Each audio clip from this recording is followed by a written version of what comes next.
Hello friends, welcome to More Creative. दोस्तों, आज 9 सितंबर दिन मंगलवार है। वही हिंदी में अश्विन और कृष्ण पक्ष की द्वितीया है। तो चलिए शुरू करते हैं आज की बड़ी खबरें।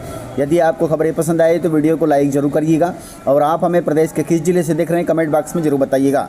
दोस्तों, यदि आप चैनल पर नए हैं तो चैनल को सब्सक्राइब कर बेल आइकन पर क्लिक कर दें ताकि अगला वीडियो आपको शीघ्रता से मिले। दोस्तों, मुख्यमंत्री मोहन यादव ने दी है करोड़ों रुपए की सौगात। उन्होंने मऊगंज जिले को 241 करोड़ 33 लाख रुपए की सौगात दी है। दोस्तों, मुख्यमंत्री मोहन यादव रविवार को एक दिवसीय प्रवास पर मऊगंज पहुंचे थे। यहां पहुंचकर सबसे पहले उन्होंने प्राकृतिक सौंदर्य से भरपूर बहुती जलप्रपात का भ्रमण किया। इसके बाद देव तालाब में स्थित अलौकिक शिवधाम पहुंचे और शिव की आराधना की। मुख्यमंत्री ने देव तालाब के स्टेडियम में एक आयोजित जनसभा को संबोधित किया। इस दौरान उन्होंने 241 करोड़ 33 लाख के निर्माण कार्यों का भूमि पूजन तथा लोकार्पण किया। इसके साथ ही विभिन्न योजनाओं से लाभान्वित हितग्राहियों को हितलाभ का वितरण किया। लाडली बहनों के लिए खुशखबरी है। आ गई लाडली बहना योजना की 28वीं किस्त की तिथि। सितंबर 2025 में इस योजना की 28वीं किस्त जारी होने जा रही है, जिसके लिए राज्य की लाखों बहनें बेसब्री से इंतजार कर रही हैं। ताज़ा जानकारी के मुताबिक इस बार लाडली बहना योजना की 28वीं किस्त 13 सितंबर 2025 को लाभार्थियों के खातों में ट्रांसफर की जाएगी। बताया जा रहा है कि 13 सितंबर को मुख्यमंत्री झाबुआ जिले के पेटलावद में राज्य स्तरीय कार्यक्रम में हिस्सा लेंगे। इस कार्यक्रम के दौरान लाडली बहना योजना की 28वीं किस्त की राशि सिंगल क्लिक के माध्यम से ट्रांसफर की जाएगी। आपको बता दें कि 1250 रुपए की यह अंतिम किस्त होगी। इसके बाद लाडली बहनों को हर महीने 1500 रुपए मिलेंगे। दोस्तों, मध्य प्रदेश कांग्रेस को लगाया बड़ा झटका, क्योंकि 3000 बूथ लेवल एजेंट बीजेपी में शामिल हो गए हैं। दोस्तों, मध्य प्रदेश कांग्रेस ने आगामी विधानसभा चुनावों के लिए अभी से अपनी तैयारियां तेज कर दी है। इस बार पार्टी ने बूथ स्तर पर एजेंटों की स्थिति को गंभीरता से लिया है और उसके लिए कई कदम उठाए गए हैं। खासकर बूथ लेवल एजेंट के बदलने की प्रक्रिया में कांग्रेस ने अपनी संगठनात्मक मजबूती पर ध्यान केंद्रित कर लिया है। आपको बताते चले कि मध्य प्रदेश कांग्रेस के पास 2023 विधानसभा चुनावों के लिए 61,000 बूथ लेवल एजेंट थे, जिनमें से लगभग 49,000 को बदलने का फैसला लिया गया है। इसके पीछे का मुख्य कारण यह है कि कांग्रेस के पुराने एजेंटों में से करीब 40,000 निष्क्रिय हो चुके हैं और लगभग 3,000 बूथ लेवल एजेंट बीजेपी में शामिल हो गए हैं। जो एजेंट बीजेपी में शामिल हुए हैं, कांग्रेस उन्हें तो नहीं ला सकती, लेकिन जो एजेंट निष्क्रिय हुए हैं उन्हें पुनः जीवित कर सकती है। इसके लिए कांग्रेस अब पूरी शक्ति से जुट गई है। दोस्तों, मध्य प्रदेश में लगने जा रहा है रोजगार मेला। यदि आप बेरोजगार हैं तो जरूर इस मेले में जाएं। आगामी 12 सितंबर को बैतूल जिले के चिचोली में एक जिला स्तरीय रोजगार मेला लगने वाला है। यह मेला सुबह 11 बजे से शाम 4 बजे तक बैतूल नगर पालिका ऑडिटोरियम में चलेगा। इस रोजगार मेले में 12 से अधिक कंपनियां हिस्सा लेंगी, जिनका लक्ष्य 700 से अधिक ज़्यादा योग्य उम्मीदवारों की भर्ती करना है। अर्थात इस मेले में 700 से ज़्यादा योग्य उम्मीदवारों की भर्ती की जाएगी। इसके लिए शैक्षणिक योग्यता 8वीं से लेकर ग्रेजुएशन तक मांगी गई है। यदि आप योग्यता रखते हैं तो जरूर इस मेले में जाएं। दोस्तों, पशुपालकों के लिए अच्छी खबर है। मध्य प्रदेश में AI से पैदा होगी अब गाय की बच्चियाँ। मध्य प्रदेश में आर्टिफिशियल इंसेमिनेशन यानी AI की मदद से अब गाय की बच्चियाँ पैदा हो सकेगी। इस तकनीकी के जरिए बच्चिया का सीमन गाय के गर्भाशय में इम्प्लांट किया जाएगा।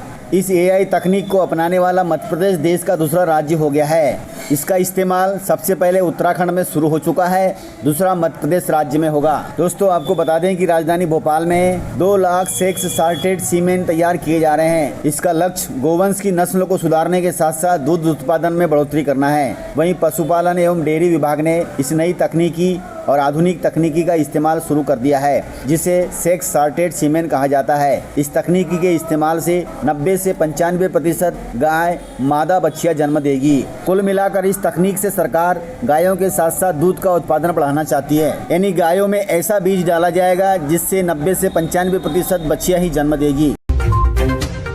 दोस्तों, मध्य प्रदेश में किसानों को अब ATM कार्ड से मिलेगी खाद। मध्य प्रदेश के किसानों को खाद के लिए लंबी कतारों से जल्द राहत मिलने वाली है। सरकार ने सहकारी समितियों के जरिए ATM अर्थात डेबिट कार्ड व्यवस्था शुरू करने का फैसला लिया है। पहली बार इस व्यवस्था में किसानों को खाद के लिए कतार लगाने की जरूरत नहीं होगी। अब किसान अपने कार्ड से तय कोटे के अनुसार खाद ले सकेंगे। कार्ड में जमीन के रकबे के आधार पर खाद की मात्रा पहले से तय होगी। इससे कालाबाजारी रुकेगी और खाद की पर्याप्त आपूर्ति भी होगी। फिलहाल यह व्यवस्था जबलपुर और कटनी में शुरू होने जा रही है। उसके बाद धीरे धीरे प्रदेश के सभी जिलों में यह व्यवस्था शुरू हो जाएगी। वहीं आपको बता दें कि किसानों को खाद खरीदने के लिए तुरंत पैसे भी नहीं चुकाने होंगे। वे क्रेडिट कार्ड पर खाद ले सकेंगे और फसल आने पर बिना ब्याज के इस खाद का भुगतान कर सकेंगे। पूरी प्रक्रिया डिजिटल होगी। हर लेन देन का रिकॉर्ड ऑनलाइन दर्ज रहेगा। किसानों को मोबाइल पर मैसेज भी मिलेगा। कुल मिलाकर अब खाद के लिए ज्यादा मारामारी नहीं करनी पड़ेगी।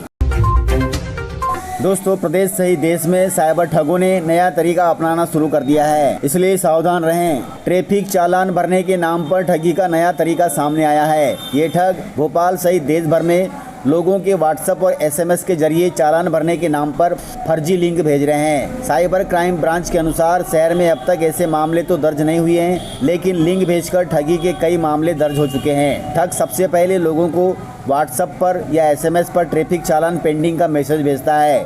इस मैसेज में लिखा होता है आपका चालान बकाया है और तुरंत ऑनलाइन पेमेंट करें। वही मैसेज में एक लिंक दिया जाता है जो दिखने में सरकारी साइट जैसा लगता है, लेकिन वह फर्जी लिंक होता है। क्लिक करने से मोबाइल में एक एपीके फाइल डाउनलोड हो जाती है। फाइल इंस्टॉल होते ही ठग आसानी से मोबाइल का पूरा डाटा, बैंकिंग डिटेल्स हासिल कर लेता है और आपके साथ लाखों रुपए की, हजारों रुपए की, करोड़ों रुपए की ठगी कर लेता है। इसलिए बिल्कुल भी ऐसी लिंक को डाउनलोड ना करें।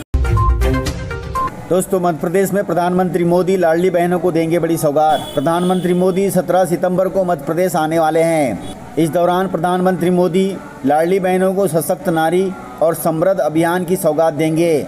इसका लक्ष्य महिलाओं की सेहत की चिंता करना है, उनके लिए शारीरिक आहार एवं पोषण व्यवस्था को मजबूत बनाना है। कुल मिलाकर लाडली बहनों की समग्र देखभाल को मजबूत करना है, ताकि महिलाओं को स्वास्थ्य संबंधी परेशानियों से लड़ने में सक्षम बनाया जा सके। जब महिलाएं स्वस्थ रहेंगी तो स्वाभाविक है बच्चे भी तंदुरुस्त पैदा होंगे। जब जच्चा बच्चा दोनों स्वस्थ होंगे तो आधी परेशानियां ऐसे ही खत्म हो जाएगी और यही सरकार का संकल्प है। दोस्तों, सावधान हो जाएं, क्योंकि पूरे प्रदेश में 8 सितंबर से 22 सितंबर तक होगी वाहनों की चेकिंग। सड़क हादसों पर लगाम लगाने और यातायात व्यवस्था सुधारने के लिए मध्य प्रदेश पुलिस ने 8 सितंबर से 22 सितंबर तक पूरे प्रदेश में विशेष अभियान चलाने का फैसला लिया है। इस दौरान यातायात नियमों का उल्लंघन करने वालों पर सख्त कार्रवाई की जाएगी। इस 15 दिवसीय अभियान के तहत तेज गति से वाहन चलाना, बिना हेलमेट या सीट बेल्ट वाहन चलाना, नाबालिग द्वारा वाहन चलाना, वाहन चलाते समय मोबाइल पर बात करना, शराब पीकर वाहन चलाना, ओवरलोडिंग व बिना कागजों के जैसे लाइसेंस, फिटनेस और परमिट के वाहन चलाने पर विशेष ध्यान दिया जाएगा।